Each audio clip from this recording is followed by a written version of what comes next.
Toilet পেপারে বিকল্প হিসেবে গাছের পাতা ব্যবহারের ধারণা সাম্প্রতিক সময়ে পরিবেশবাদীদের মধ্যে আলোচিত হচ্ছে। কেনিয়ার একটি বিশেষ গাছ এবং এর সম্ভাবনা কিভাবে বদলে দিতে পারে এই খাত, তা নিয়েই আজকের বিশেষ প্রতিবেদন। বিশ্বব্যাপী প্রতিবছর টয়লেট পেপার উৎপাদনে কাটা পড়ছে প্রায় 10 লক্ষ গাছ।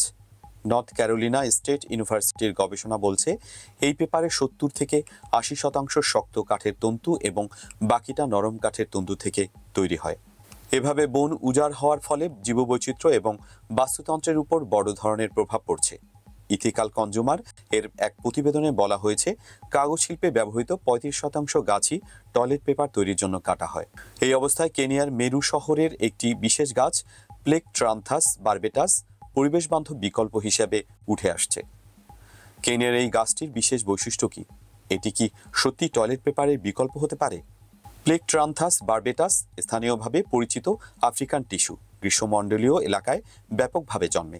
গাছটির পাতাগুলো নরম, সুবাসিত এবং আঁশযুক্ত। এটি সহজে চাষযোগ্য এবং 1 থেকে 2 মাসের মধ্যেই পূর্ণাঙ্গ গাছে পরিণত হয়। মেরুর স্থানীয় বাসিন্দা বেঞ্জামিন মুতেম্বেই 1985 সাল থেকে এই গাছটি ব্যবহার করছেন টয়লেট পেপারে বিকল্প হিসেবে। তার ভাষায়, এই গাছের পাতা ব্যবহার করলে আমার আর টয়লেট পেপার কিনতেই হয় না। বিশেষজ্ঞরা এই গাছের সম্ভাবনা নিয়ে কি বলছেন? এটি কি কেবল আফ্রিকায় সীমাবদ্ধ থাকবে নাকি ছড়িয়ে পড়বে বিশ্বজুড়ে? কেনিয়ার ন্যাশনাল মিউজিয়ামের উদ্ভিদ বিশেষজ্ঞ মার্টিন ওধিয়াম্বো বলেন, এই গাছটি পরিবেশ বান্ধব বিকল্প হতে পারে।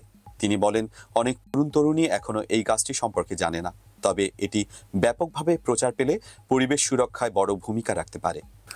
ওধিয়াম্বো বোটানিক্যাল গার্ডেনে প্রতিদিন অনেকে গাছটির চারা সংগ্রহ করতে আসেন এবং এর ব্যবহার সম্পর্কে শিখছেন। এদিকে যুক্তরাষ্ট্রের পরিবেশবাদী রবিন গ্রিনফিল্ড তার নার্সারিতে 100টিরও বেশি এই গাছ উৎপাদন করেছেন। তিনি বিনামূল্যে চারা গাছ বিতরণ করে লোকজনকে নিজস্ব টয়লেট পেপার উৎপাদনে উৎসাহিত করছেন। তবে এই গাছের ব্যবহার কি বিশ্বব্যাপী গ্রহণযোগ্য হবে? বিশেষ করে ইউরোপ এবং অন্যান্য উন্নত অঞ্চলে এর ব্যবহার কতটা সম্ভব? ইউরোপের অন্যতম বড় টয়লেট পেপার প্রস্তুতকারক WEPA বলছে, গাছের পাতা একটি সম্ভাবনা হলেও এটি মূলধারার পণ্যে পরিণত হওয়া কঠিন। প্রতিষ্ঠানটির মুখপাত্র জানিয়েছেন, ইউরোপে টয়লেট পেপার ধ্বংস করার জন্য এমন ব্যবস্থা নেই যেখানে গাছের পাতা সহজে ব্যবহৃত হতে পারে। তবে কম্পোস্ট টয়লেট ব্যবহার করে এই সমস্যার সমাধান করা যেতে পারে বলে মনে করেন পরিবেশবিদরা। রবিন গ্রিনফিল্ড বলেন, পাতাগুলি কম্পোস্ট হয়ে মাটির পুষ্টি বাড়ায়, যা পরিবেশের জন্য উপকারী। এই উদ্যোগের কিছু সীমাবদ্ধতা থাকা সত্ত্বেও প্লেকট্রান্থাস বারবেটাস কি পরবর্তী সবুজ বিকল্প হতে পারে? মিসৌরি বোটানিক্যাল গার্ডেনের বিজ্ঞানী উইন্ডি অ্যাপলকুইস্ট বলেন, এই গাছটি কিছু দেশে ক্ষতিকর হিসেবে দেখা হয় এবং এর চাষ সীমিত। তবে এটি যদি নির্দিষ্ট অঞ্চলে নিয়ন্ত্রিত পরিবেশে জন্মানো যায়, তাহলে পরিবেশগত ঝুঁকি কমানো সম্ভব। দক্ষিণ আফ্রিকায় এই গাছের চাষ নিষিদ্ধ, তবে অন্যান্য দেশে এটি ব্যাপকভাবে ব্যবহারের উপযোগী হতে পারে বলে মনে করেন বিশেষজ্ঞরা। কেনিয়া থেকে শুরু করে যুক্তরাষ্ট্র এবং এখন বৈশ্বিক পরিবেশবাদীদের নজরে আসা এই গাছটি কি সত্যি টয়লেট পেপারের টেকসই বিকল্প হতে পারে? ওধিয়াম্বো বলেন, এই গাছের সুবিধাগুলো যদি মানুষ বুঝতে পারে এবং খোলা মনে গ্রহণ করে, তাহলে এটি পরবর্তী সবুজ বিকল্প হতে পারে।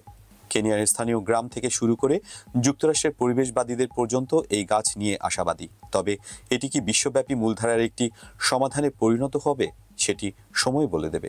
গাছের পাতা ব্যবহার একটি টেকসই এবং পরিবেশ বান্ধব সমাধান হতে পারে, তবে এটি কতটা কার্যকর এবং বিশ্বব্যাপী গ্রহণযোগ্য হবে তা নিয়ে আলোচনা এখনো চলছে।